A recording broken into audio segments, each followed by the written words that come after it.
Usually when a wrestler signs with WWE, their first stop will be NXT, where they can be taught how to work the in-house style.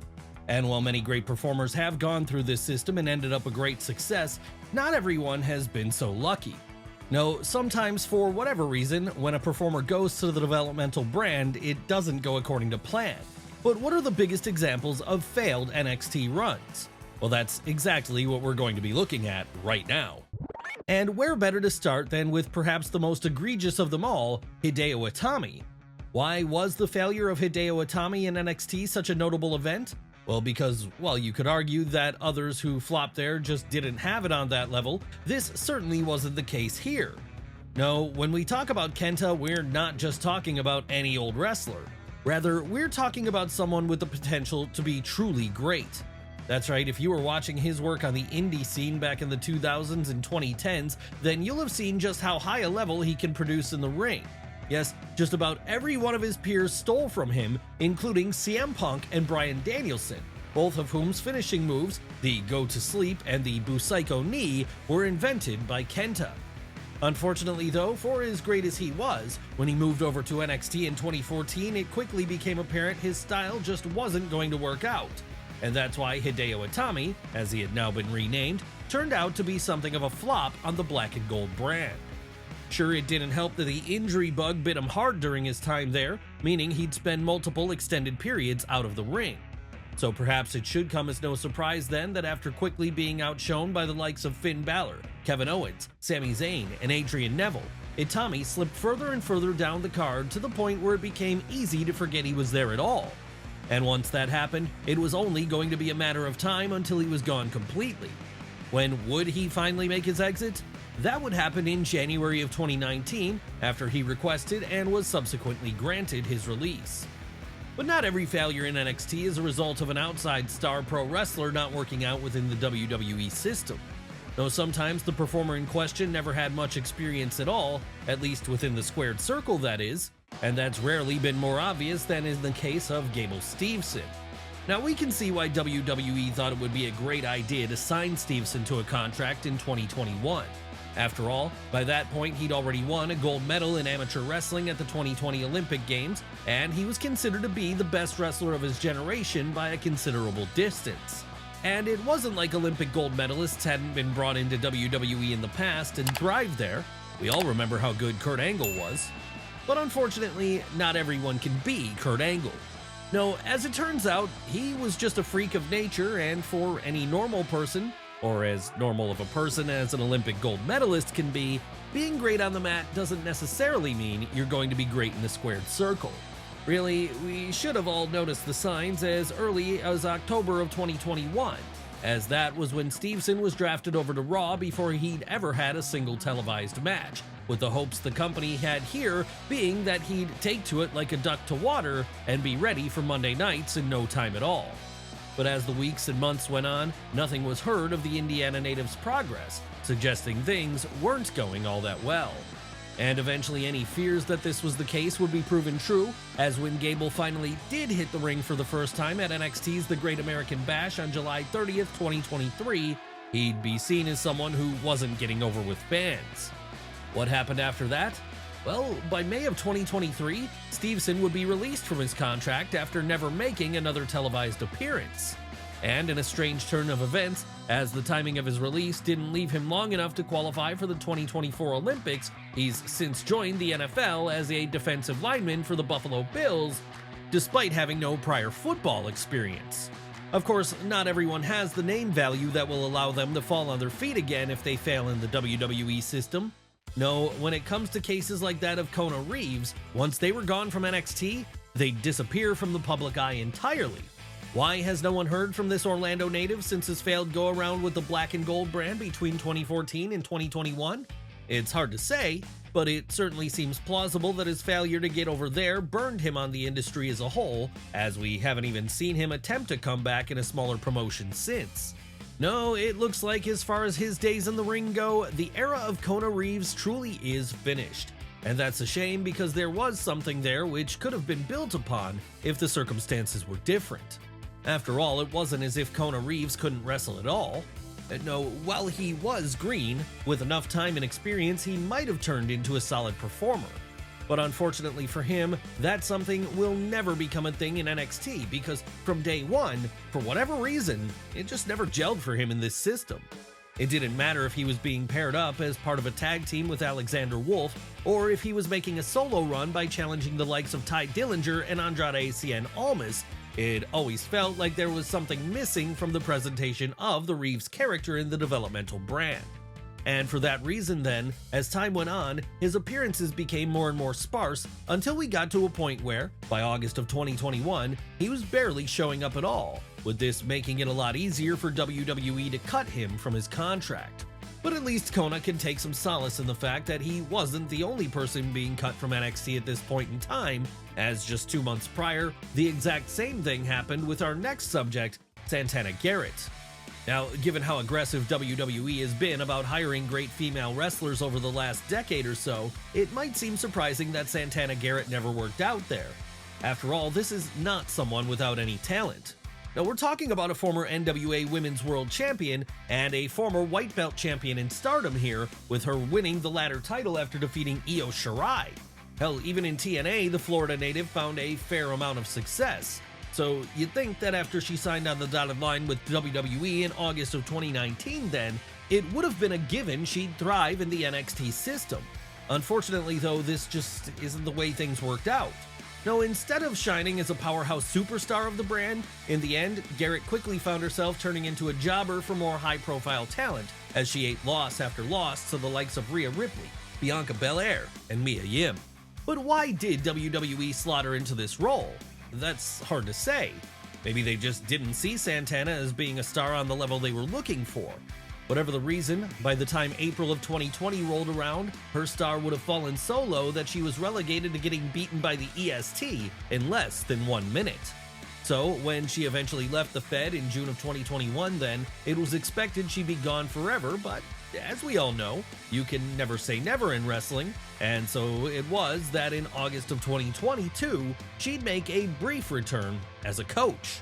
That's right, at least she got that second chance in some form, the same of which can't be said for our next subject, Tessa Blanchard. That's right, if ever modern wrestling had a cautionary tale, then this one may be it, because there was a brief period where, after she became the first and to date only woman to win the TNA World Championship, it looked like she was about to become a breakout star on the level of a Becky Lynch or a Rhea Ripley. But then anyone who'd been watching her for any length of time prior to this would have been well aware of how good she was.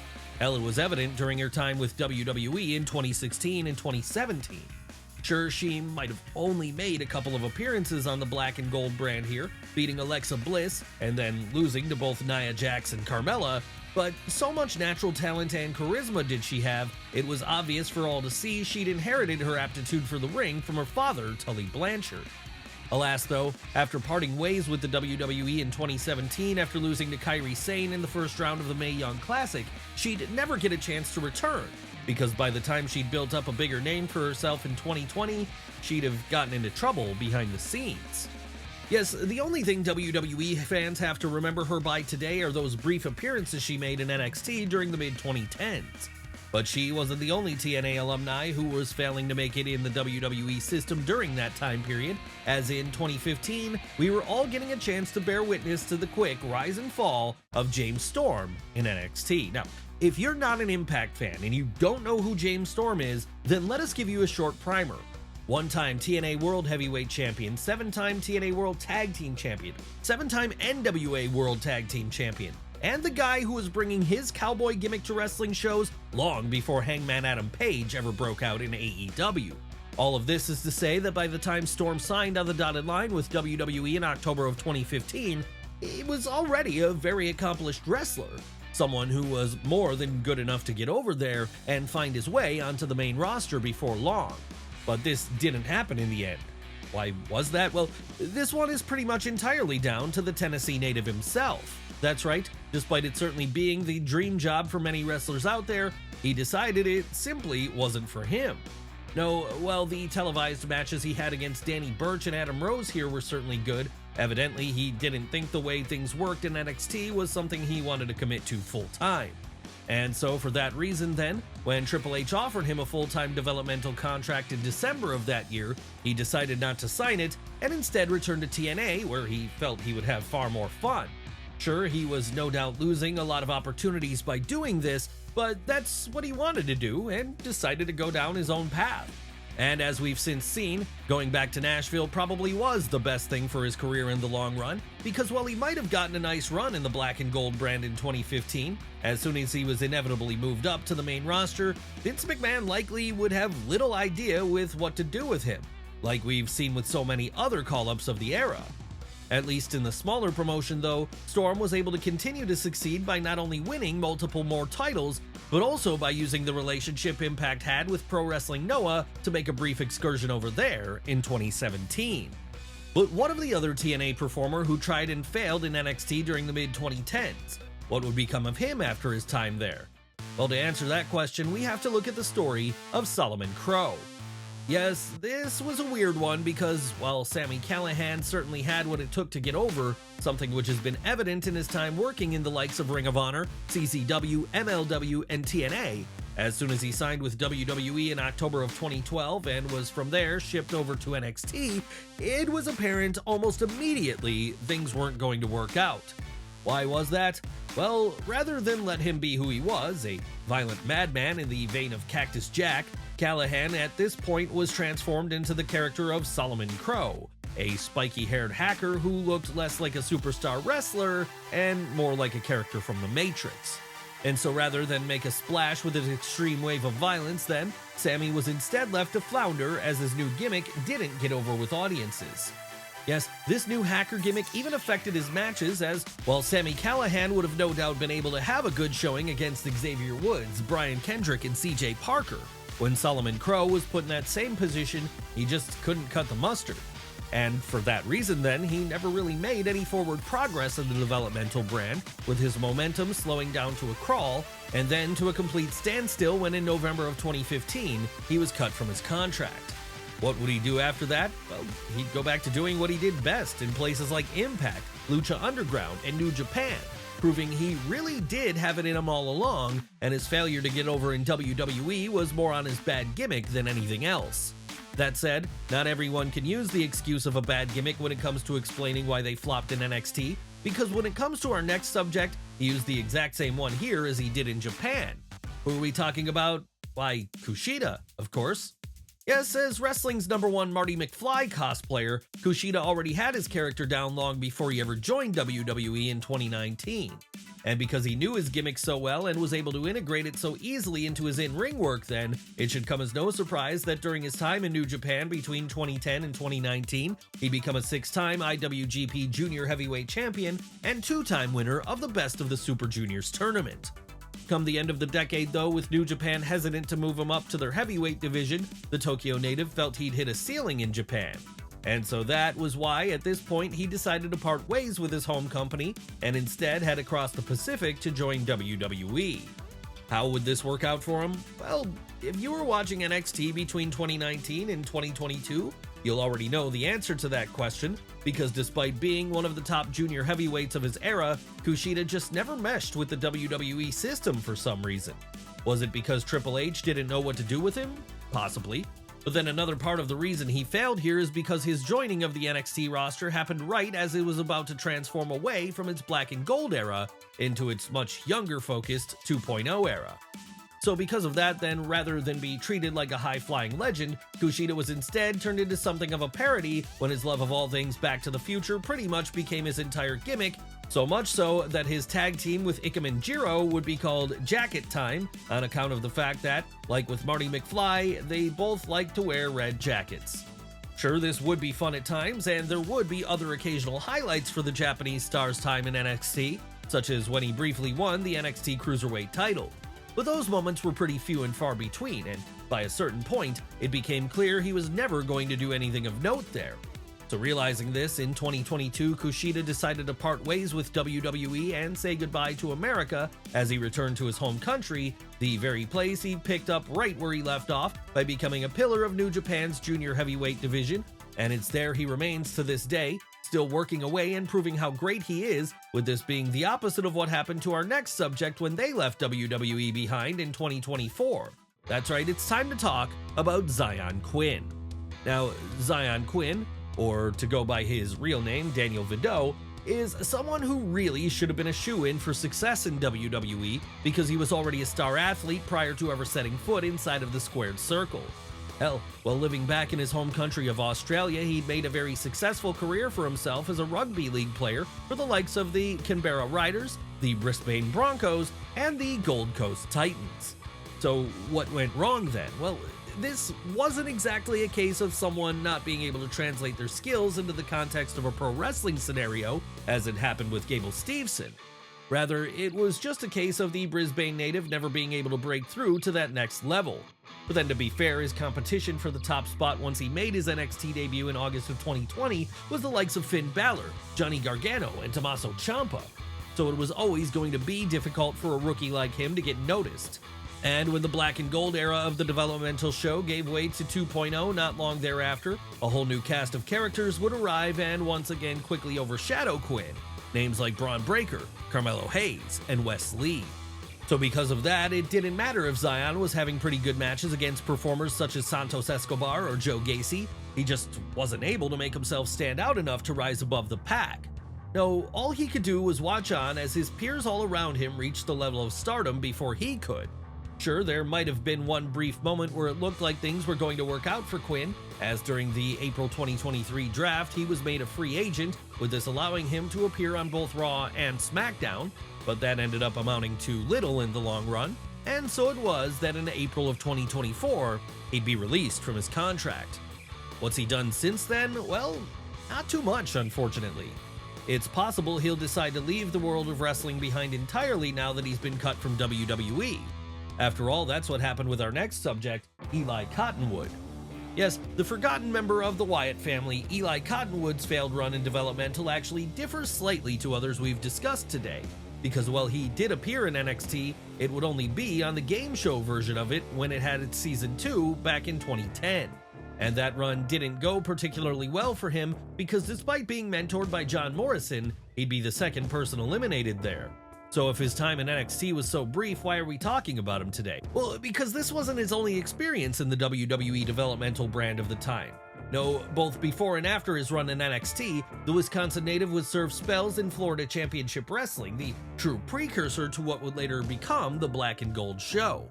And there he would certainly stand out, as being 7'1" in height and having all the power and strength you'd expect from a man of his size. Cottonwood was able to make a quick splash by mowing through opponents such as Fred Rosser. Of course, this solo monster gimmick wasn't what he would be associated with forever though. No, after apparently deciding he needed to join a stable if he really wanted to succeed in WWE, in April of 2012 the big man formally aligned himself with Bray Wyatt and his then burgeoning Wyatt family. As we all know now though, by the time that act made it to the main roster in 2013, Eli Cottonwood would be nowhere to be seen, with the group at this point consisting entirely of Bray Wyatt, Luke Harper, and Eric Rowan. And the reason for that is because in June of 2012 he asked for, and was granted, his release from the company. Why had he chosen to exit stage right here, it's not fully clear, but we can only assume it was because he decided wrestling wasn't for him for the most part. And this has been further evidenced by the fact that in the years since, he's opened up a yoga studio in Las Vegas. Sure, he'll still dip his toes into the ring, most prominently for Florida Hardcore Wrestling, a local indie in the area he was living in at the time. But when it comes to the days of him doing this full-time, that appears to be over for good. And the exact same thing could be said for our next subject too, as it happens, because since Michael Tarver left WWE behind in 2011, his life hasn't been as enveloped by wrestling in the same way. Of course, for those who do remember Michael Tarver, you're probably going to remember him for his time as a member of the Nexus between 2010 and 2011. But for the purposes of today's video, what we want to talk about is his failed run in developmental prior to that.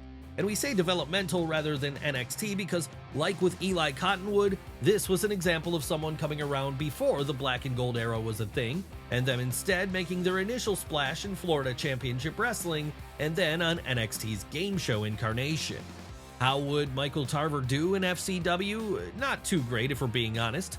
No, the truth of the matter is that while he might have had the look, The Ohio-born star never really did much of note during his time in Florida. Seriously, the most noteworthy thing he did was change his name multiple times, as before he became Michael Tarver, he would go by the monikers of Tyrone Jones and Tyson Tarver instead. And unfortunately, none of those name changes ever really helped to add any star power to him, which was why, whether he was gaining a manager in the form of Byron Saxton, or was facing off against the likes of Skip Sheffield and Titus O'Neil, he never really looked like someone who was going to make it to the next level. However, Michael Tarver did make it to the next level, as he eventually ended up on the first season of NXT. Unfortunately though, this wouldn't fare much better for him, as he never really got much of a chance to shine on the show. Now, after a short run on the Developmental brand, Tarver would be booted during the first round of eliminations. Luckily for him though, he would get a lifeline when he would be later called up to the main roster as part of the Nexus stable. But after the Nexus angle never quite went according to plan, Tarver would end up being released from WWE altogether in 2011, with him from there spending the rest of his career doing brief shots for the National Wrestling Alliance, New Japan Pro Wrestling, or whatever local indie he could find in his area. Yes, it was a sad way for Michael Tarver's run in WWE to end, but as we've seen today, not everyone can make it out of Developmental looking good enough to succeed on the main roster.